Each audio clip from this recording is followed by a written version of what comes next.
A defenceless creature story. Anton Chekhov.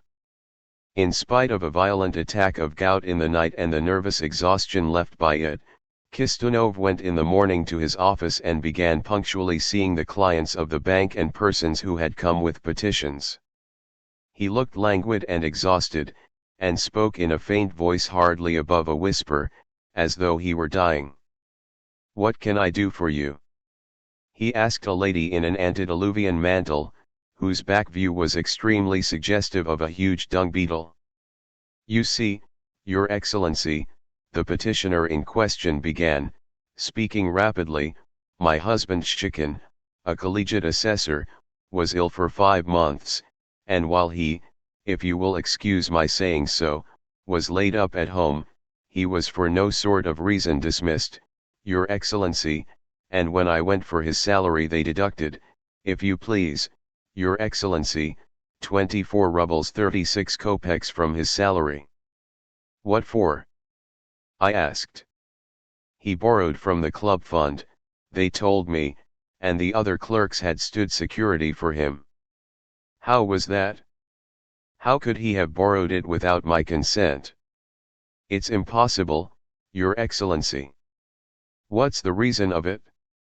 "I am a poor woman, I earn my bread by taking in lodgers.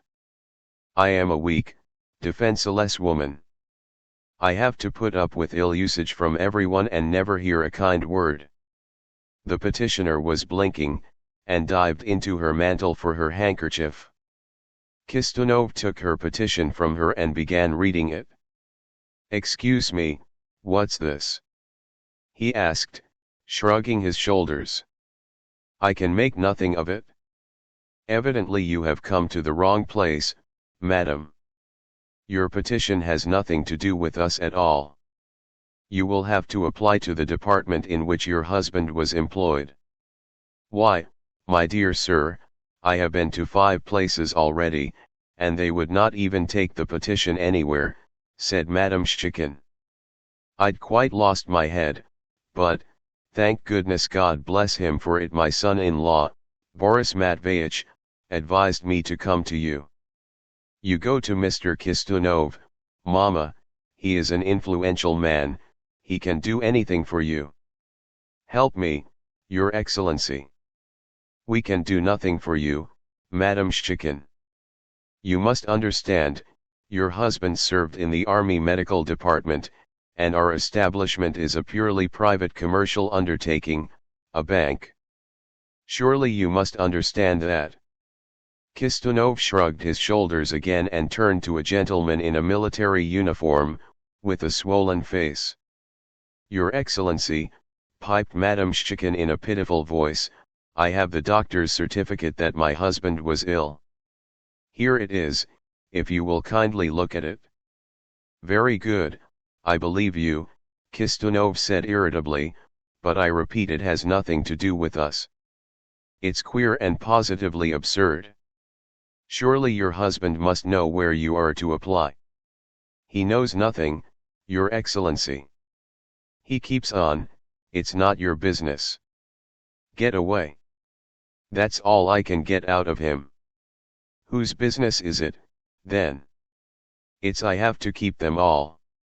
Kistunov again turned to Madame Shikin and began explaining to her the difference between the Army Medical Department and a private bank. She listened attentively, nodded in token of assent, and said, "Yes. Yes. Yes. I understand, sir. In that case, Your Excellency, tell them to pay me 15 rubles at least. I agree to take part on account." "Oof!" sighed Kistunov, letting his head drop back. "There's no making you see reason. Do understand that to apply to us with such a petition is as strange as to send in a petition concerning divorce, for instance, to a chemist's or to the assaying board. You have not been paid your due, but what have we to do with it? Your Excellency, make me remember you in my prayers for the rest of my days, have pity on a lone, lorn woman," wailed Madame Shikin.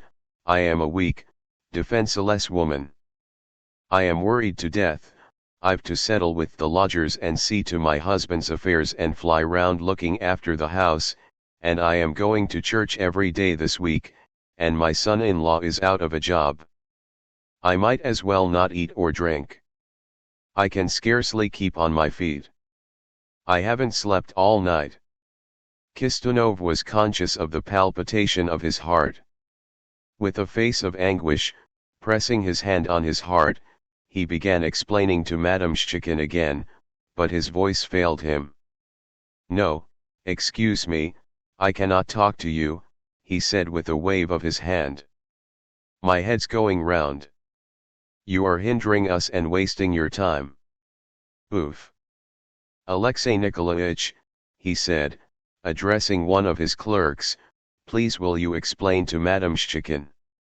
Kistunov, passing by all the petitioners, went to his private room and signed about a dozen papers while Alexey Nikolaevich was still engaged with Madame Shchikin. As he sat in his room, Kistunov heard two voices, the monotonous, restrained bass of Alexey Nikolaevich and the shrill, wailing voice of Madame Shchikin. "I am a weak, defenceless woman, I am a woman in delicate health," said Madame Shchikin. "I look strong, but if you were to overhaul me there is not one healthy fiber in me. I can scarcely keep on my feet, and my appetite is gone. I drank my cup of coffee this morning without the slightest relish." Alexey Nikolaevich explained to her the difference between the departments and the complicated system of sending in papers. He was soon exhausted, and his place was taken by the accountant. "A wonderfully disagreeable woman," said Kistunov, revolted, nervously cracking his fingers and continually going to the decanter of water. "She's a perfect idiot. She's worn me out and she'll exhaust them, the nasty creature. Oof. My heart is throbbing." Half an hour later he rang his bell. Alexey Nikolaevich made his appearance. "How are things going?" Kistunov asked languidly. "We can't make her see anything, Peter Alexandrovich. We are simply done. We talk of one thing and she talks of something else. I can't stand the sound of her voice. I am ill. I can't bear it. Send for the porter, Peter Alexandrovich, let him put her out." "No, no," cried Kistunov in alarm. "She will set up a squeal, and there are lots of flats in this building, and goodness knows what they would think of us.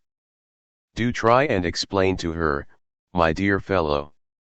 A minute later the deep drone of Alexey Nikolaevич's voice was audible again. A quarter of an hour passed, and instead of his bass there was the murmur of the accountant's powerful tenor. "Remarkably nasty woman," Kistunov thought indignantly, nervously shrugging his shoulders. "No more brains than a sheep. I believe that's a twinge of the gout again. My migraine is coming back." In the next room Alexey Nikolaevich, at the end of his resources, at last tapped his finger on the table and then on his own forehead. "The fact of the matter is you haven't a head on your shoulders," he said, "but this—" "Come, come," said the old lady, offended. "Talk to your own wife like that. You screw. Don't be too free with your hands." And looking at her with fury, with exasperation, as though he would devour her, Alexey Nikolaevich said in a quiet, stifled voice, "Clear out." "Why at?" squealed Madame Shchikin. "How dare you? I am a weak, defenceless woman, I won't endure it. My husband is a collegiate assessor. You screw. I will go to Dmitry Karlitch, the lawyer, and there will be nothing left of you. I've had the law of 3 lodgers, and I will make you flop down at my feet for your saucy words. I'll go to your general." Your Excellency, Your Excellency." "Be off, you pest," hissed Alexey Nikolaevich. Kistunov opened his door and looked into the office. "What is it?" he asked in a tearful voice. Madame Shchikin, as red as a crab, was standing in the middle of the room, rolling her eyes and prodding the air with her fingers. The bank clerks were standing round red in the face too, and, evidently harassed, were looking at each other distractedly. "Your Excellency," cried Madame Shchikin, pouncing upon Kistunov. "Here, this man, here. This man." She pointed to Alexei Nikolaich, tapped himself on the forehead and then tapped the table. "You told him to go into my case, and he's jeering at me. I am a weak, defenceless woman. My husband is a collegiate assessor, and I am a major's daughter myself." "Very good, madam," moaned Kistunov. "I will go into it. I will take steps. Go away. Later. And when shall I get the money, Your Excellency? I need it today." Kistunov passed his trembling hand over his forehead, heaved a sigh, and began explaining again. "Madam, I have told you already this is a bank, a private commercial establishment. What do you want of us? And do understand that you are hindering us." Madame Shchikin listened to him and sighed. To be sure, she assented. "Only, Your Excellency, do me the kindness, make me pray for you for the rest of my life, be a father, protect me. If a medical certificate is not enough, I can produce an affidavit from the police. Tell them to give me the money." Everything began swimming before Kistunov's eyes. He breathed out all the air in his lungs in a prolonged sigh and sank helpless on a chair. "How much do you want?" he asked in a weak voice. 24 rubles and 36 kopecks. Kistunov took his pocketbook out of his pocket, extracted a 25-ruble note and gave it to Madame Shchikin. "Take it and go away."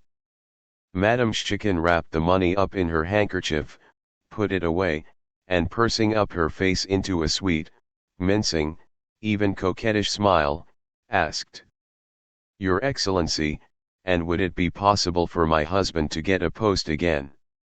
I am going. I am ill," said Kistunov in a weary voice. "I have dreadful palpitations." When he had driven home, Alexei Nikolaich sent Nikita for some laurel drops, and, after taking 20 drops each, all the clerks set to work, while Madame Shchikin stayed another 2 hours in the vestibule, talking to the porter and waiting for Kistunov to return. She came again next day.